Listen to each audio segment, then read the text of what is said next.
Good day, fish tankers. You have an air pump, all well and good. But now how do you connect this with the airline tubing to the sponge filter or the Airstone or whatever air-driven device you use? That's easy, you may say, but a lot of beginners ask this question.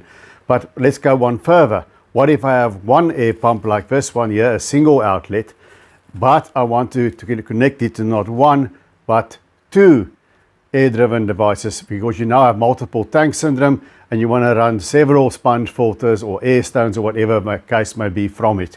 What valves do you need? How do you prevent all the air going one direction and the others getting nothing?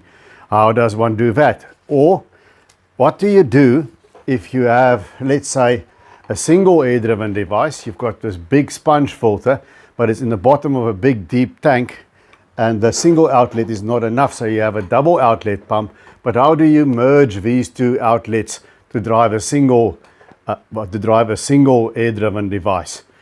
Want to know how we do this and how we can prevent it forming a crow's nest at the end, and how we can get the air to flow evenly?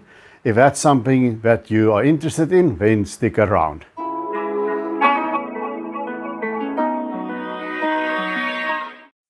Okay, so what do we need for this exercise besides our air-driven filter and Airstone and air pump? We need some valves if we're going to split the flow, like this T-piece to split the airline, and some control valves.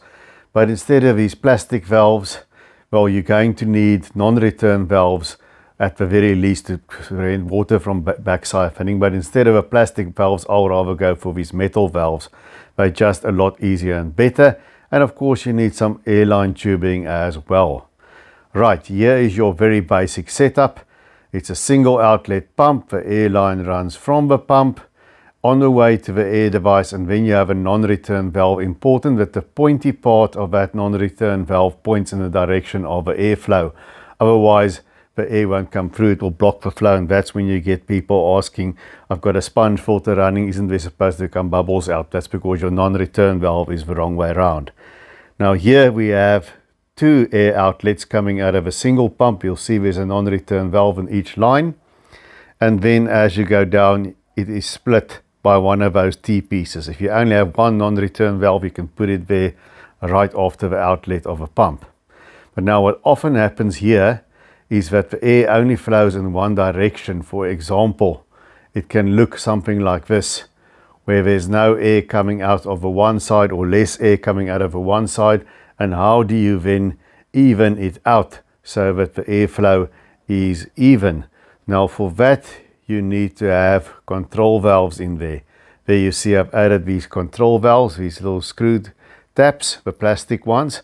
So if you have one where there is too much air, let's say all the air is going out there on the right hand side, all right, then you're going to go and take that line and you're going to screw in that tap to choke that one and make the air flow in the opposite direction, thereby evening them out, but like now. But it's not always, they don't always work so great, these plastic valves. They don't always close properly, they wear out very quickly, they leak.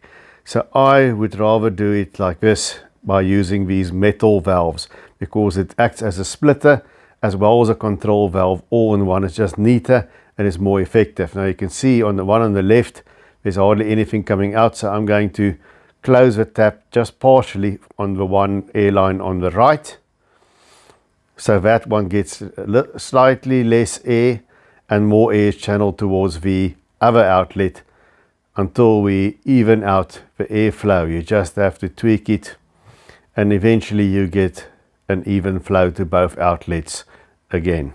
So I prefer the metal valves. Now here we have, what if you have a single outlet air pump, but the air pump is too strong for your single outlet? You just use one of these valves again and you bleed it off on the side where there's nothing attached. Much more effective than just closing the tap and choking the pump, because if you choke the pump, it causes back pressure on the pump, you shorten the life of your pump and you make it more noisy because those diaphragms will perish.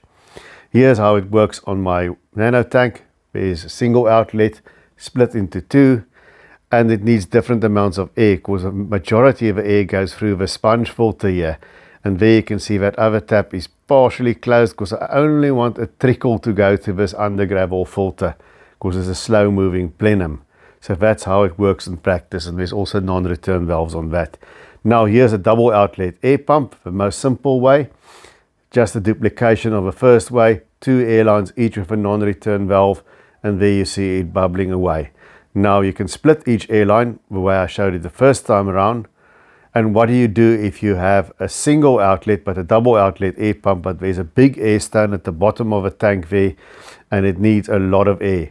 You can see I joined the 2 outlets together with this T-piece, and then there comes a single stream of air out on that bar, each joined together, and then they come out in a single file there. You can also do it with the metal valves. You must just ensure that both these taps are on the open position. You mustn't choke the pump. So then once again it joins one air line, and you have one big stream of air running this big air stone, pumping all the way down to the bottom of the tank. Now here's another trick. If you have not quite enough air, and this is your standard size air stone, I'm not sponsored by Tetra, it's just what I use, and they also make a smaller one, the AS25, and the smaller air stone has less resistance on the pump. So if you want to use air stones in your sponge filters or just for aeration, use the smaller one if you have a problem with airflow. So here you can see this pump isn't very strong, it's towards the end of its life. There it goes with a standard air stone, but if I want to get a bit more out of it, get a bit more air out of it, you see I've changed it to a smaller air stone now. You can see it's bigger bubbles, it's more bubbles.